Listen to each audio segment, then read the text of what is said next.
جی، تو میں نے آپ کو بتایا کہ 45 مارکس جو ہوتے ہیں وہ اردو بیس سے متعلقہ ہوتے ہیں، اور ان 45 مارکس میں سے 15 نمبر جو ہیں وہ گرامر میں سے ہوتے ہیں، جو MCQs کی صورت میں آپ کے پاس پیپر میں آتے ہیں۔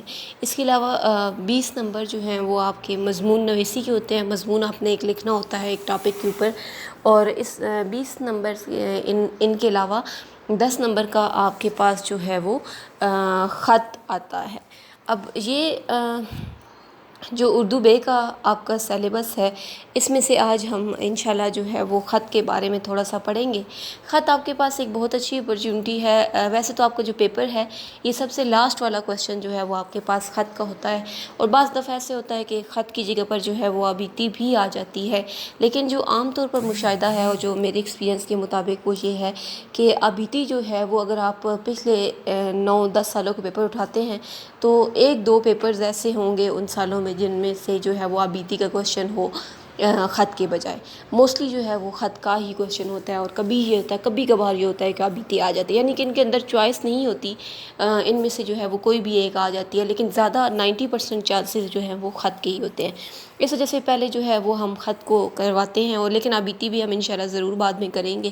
ابھی تھوڑا سا ہم جو ہے وہ خط کا تعارف لیتے ہیں۔ 10 نمبر پر آپ کا جو ہے وہ 10 نمبر کا یہ کویسچن ہوتا ہے خط کا۔ کوئی ایک آپ کو کہا جاتا ہے کہ فلاں شخص کو خط لکھیں کسی بھی ٹاپک پہ، کوئی ایک ٹاپک آپ کو دیا جاتا ہے۔ اب جب آپ خط لکھتے ہیں تو خط جو ہے وہ 2 بیسیکلی حصوں پر مشتمل ہوتا ہے۔ ایک حصہ جو ہے وہ اس کے آپ کہہ لیں کہ فریم ہے ایک چیز، ٹھیک ہے، ایک حصہ جو ہے وہ اس کا فریم کہلاتا ہے، اور دوسرا حصہ اس کی باڈی آپ کہہ لیں گے، ایک باڈی ہے اس کی۔ باڈی کو آپ جو ہے وہ نفس مضمون بھی کہہ سکتے ہیں۔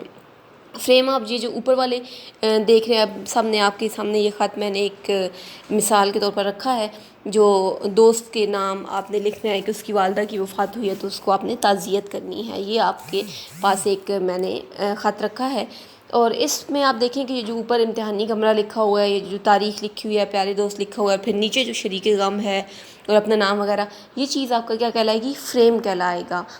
مخاطب جب آپ کسی کو کرتے ہیں تو یہ ساری چیزیں فریم میں آتی ہیں۔ ان میں ہر چیز کا جو ہے وہ الگ الگ نمبر اس کا ہوتا ہے، اور باڈی جو ہے جو نفس مضمون ہے اور اس کے الگ مارکس ہوتے ہیں۔ تو خط ایک ایسی چیز ہے جو کہ آپ تھوڑی سی محنت کے ساتھ آپ اس میں سے جو ہے وہ بہت اچھے مارکس لے سکتے ہیں، اور اگر آپ بہت اچھا اپنی طرف سے کوشش کریں تو آپ اس میں سے جو ہے وہ 10 میں سے 10 بھی لے سکتے ہیں اگر آپ اپنی کوشش کریں۔ اور اس کا ایک فائدہ یہ بھی ہے کہ یہ ایک ایسا کویسچن ہے کہ اس کے نمبر اچھے خاصے ہیں، لیکن یہ بہت تھوڑے ٹائم میں جو ہے وہ آپ حل بھی کر سکتے ہیں یہ والا کویسچن۔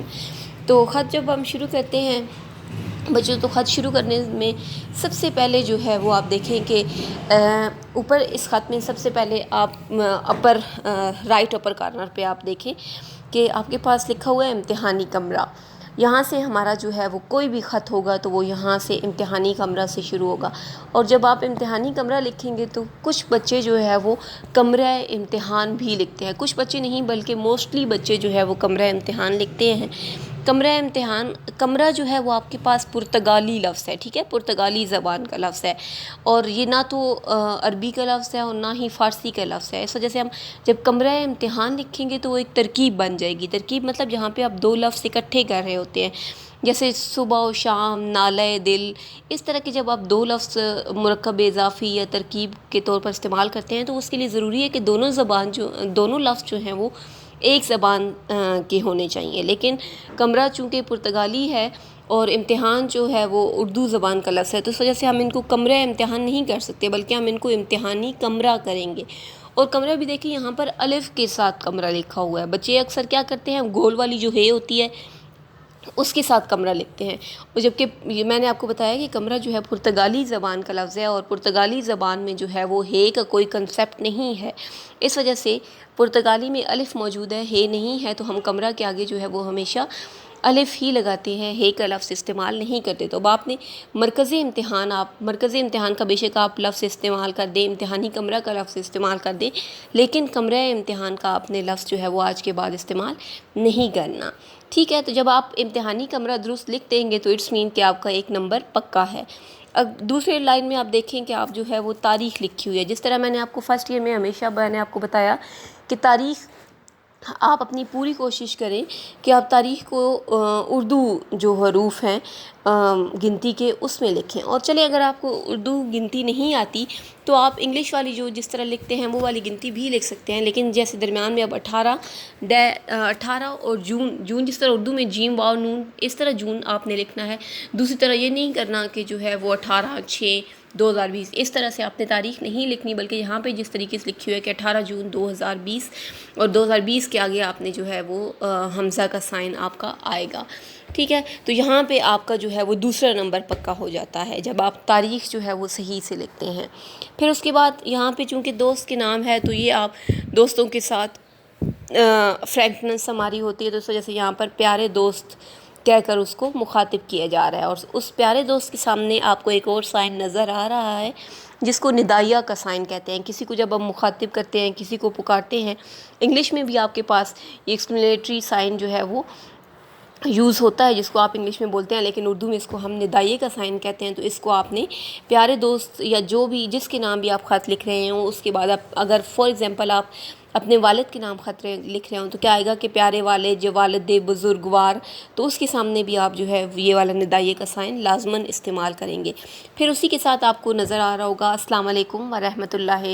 تو یہاں پر آپ جو ہے وہ ایک اور غلطی جو اکثر دیکھنے میں آئی ہے کہ بچے کیا کرتے ہیں کہ وہ السلام علیکم السلام اور علیکم کے درمیان میں واو کا جو ہے وہ اضافہ کر دیتے ہیں، جبکہ ان کے درمیان میں واو لکھنا جو ہے وہ ایک غلط اردو میں اس کو غلط تصور کیا جاتا ہے. لہٰذا آپ نے ان کے درمیان میں واو نہیں لکھنی. آگے ورحمۃ اللہ آپ کی مرضی ہے، آپ لکھیں یا نہ لکھیں، صرف آپ بے شک آداب لکھتے ہیں، السلام علیکم لکھتے ہیں. ورحمۃ اللہ آپ اگر لکھنا چاہتے ہیں تو ضرور لکھیں، نہیں تو کوئی یہ ضروری نہیں ہے. پھر آپ نے اس کے بعد ہمارے پاس جو ہے وہ خط کا مضمون شروع ہو رہا ہے. اب میں نے آپ کو بتایا کہ یہ خط جو ہے وہ والدہ کی وفات پر تعزیت کا خط ہے. تو آپ کا خط اس طرح کا ہونا چاہیے کہ جو پڑھنے والا شخص ہے وہ خط دیکھتے ساتھ ہی یہ سمجھ جائے کہ آپ نے خط سے متعلقہ جو آپ کا مضمون ہے اس سے متعلقہ آپ نے اس کے اندر جو ہے وہ چیزیں لکھی ہیں. کیونکہ ایک تو ایگزامینر کے پاس اتنا ٹائم نہیں ہوتا کہ وہ آپ کینلی جو ہے وہ آپ کے سبق کو اسٹڈی کرے، آپ کا جو پیپر ہے اس کو اسٹڈی وہ ایک ایک لائن کو نہیں کر سکتا. لہٰذا آپ کے جو خط ہے وہ شروع کی کچھ ایسی لائنیں اس میں موجود ہوں کہ پتہ چلے کہ آپ نے والدہ کی اگر تعزیت پر خط ہے تو آپ نے اسی کے متعلق جو ہے وہ خط لکھا ہے. یا شروع میں آپ جو ہے وہ انا للہ و انا الیہ راجعون یہ والی بے شک یا ہم اللہ کی طرف سے آئے ہیں اور ہمیں اللہ کی طرف سے لوٹ کے جانا ہے، شروع میں بے شک مارکر کے ساتھ آپ یہ چیز لکھتے ہیں تاکہ پڑھنے والے پہ یہ ایک اچھا جو ہے وہ اس کا آپ کا امیج جو ہے وہ اس پہ اچھا پڑ جائے. پھر آپ نے شروع میں جو ہے وہ دیکھیں کس طرح لکھا ہے کہ میں چند دنوں کے لیے اپنے ایک دوست کے گاؤں گیا ہوا تھا، آج ہی واپسی ہوئی. ظہر کی نماز کے لیے جب میں مسجد پہنچا تو وہاں ابو بکر سے ملاقات ہوئی. اس کی زبانی پتہ چلا کہ آپ کی والدہ اب اس دنیا میں نہیں رہیں. اچانک یہ المناک خبر سن کر بہت صدمہ ہوا.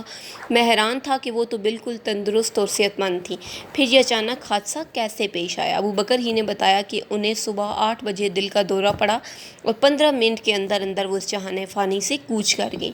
اللہ تعالیٰ نے اپنی رحمت کے سائے تلے جگہ دے. عزیز دوست، اب یہاں پہ بھی عزیز دوست بھی دیکھیں جب اس کو کسی کو مخاطب کیا جا رہا ہے تو اس میں جو ہے وہ ندائیہ کا سائن انہوں نے استعمال کیا ہے. یہ جو سائن ہے ان کو ہم رموز و کاف بولتے ہیں. تو جہاں بھی آپ اپنی رائٹنگ ہوتی ہے جو آپ کی عبارت ہوتی ہے اس کے اندر آپ رموز و کاف کے جو سائن ہوتے ہیں ان کا بہت خیال رکھنا چاہیے، اسپیشلی اردو کے پیپر میں. جہاں پہ آپ کا جملہ ختم ہو رہا ہو وہاں پہ واضح طور پر آپ ختمہ کا نشان لگائیں. جہاں پہ سکتہ کا سائن آتا ہے وہاں پہ اس کو ضرور استعمال کریں. یہاں پہ جس طرح عزیز دوست، تو پھر اس کے بعد انہوں نے ندائیہ کا سائن جو ہے وہ استعمال کیا ہے.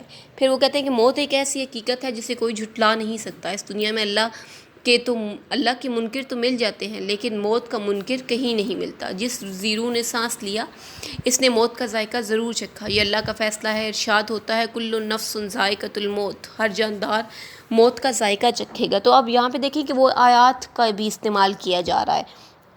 تو جو آپ کو آپ کے ٹاپک سے ریلیٹڈ اگر کوئی شعر اچھا ملتا ہے، معیاری شعر، غلط شعر نہیں لکھنا، معیاری شعر، اچھا شعر، آیت حدیث کسی چیز کا حوالہ آپ دینا چاہیں تو بہت اچھا ہے. It's well and good. آپ کی جو ہے وہ جو رائٹنگ ہے دیکھنے والے پہ اس کا اچھا اثر پڑتا ہے. اور یہاں پہ آپ دیکھیں کہ وہ شروع میں کس طرح بیان کر رہا ہے کہ یوں میں گھر میں نہیں تھا، اپنے دوست سے مجھے آپ کی والدہ کی وفات کے بارے میں پتہ چلا تو مجھے بہت افسوس ہوا. پھر وہ موت کی حقیقت کے بارے میں لکھ رہا ہے کہ موت جو ہے وہ لازماً آنی ہے. پھر آپ دیکھیں کہ وہ دوسرے میں وہ اس کے بعد دوست کی جو کہہ رہا ہے کہ تمہاری والدہ کا جانا ایک ناقابل تلافی جو ہے وہ نقصان ہے جس کا ازالہ ممکن نہیں ہے، لیکن پھر وہ اس کو صبر کی تلقین کر رہا ہے اور کہہ رہا ہے کہ تمہیں جو ہے وہ صبر کرنا چاہیے کیونکہ اللہ تعالیٰ جو ہے وہ صبر کرنے والوں سے راضی ہوتا ہے۔ تو یہاں پہ آپ نے اس طرح کر کے ایک خط جو ہے وہ آپ لکھیں گے، اور آخر میں آپ دیکھیں کہ وہ کس طرح کہہ رہا ہے، شریک غم، شریک غم کا لفظ کر کے آپ آخر میں اپنا نام بھی لکھ سکتے ہیں، ٹھیک ہے، آپ اپنا نام لکھتے ہیں شریک غم، اور آخر میں جو ہے وہ آپ دوسروں کے لیے گھر میں جو ہے وہ اہل خانہ کو سلام، اس طرح کے جملے جو ہیں وہ اب شریک غم سے پہلے اوپر دیکھیں کہ میں جلد آپ کے ہاں حاضر ہوں گا اور اہل خانہ کو سلام کہیے گا والسلام۔ تو یہاں پہ آپ نے اسی طرح سے یہ والا پیٹرن جو ہے وہ اپنے سامنے مد نظر رکھنا ہے اور اسی کے مطابق کام کرنا ہے۔ ماما ایک منٹ بیٹا، بابا کہہ رہے ایک منٹ بیٹا، مدان بس تھوڑی سی بات ہے۔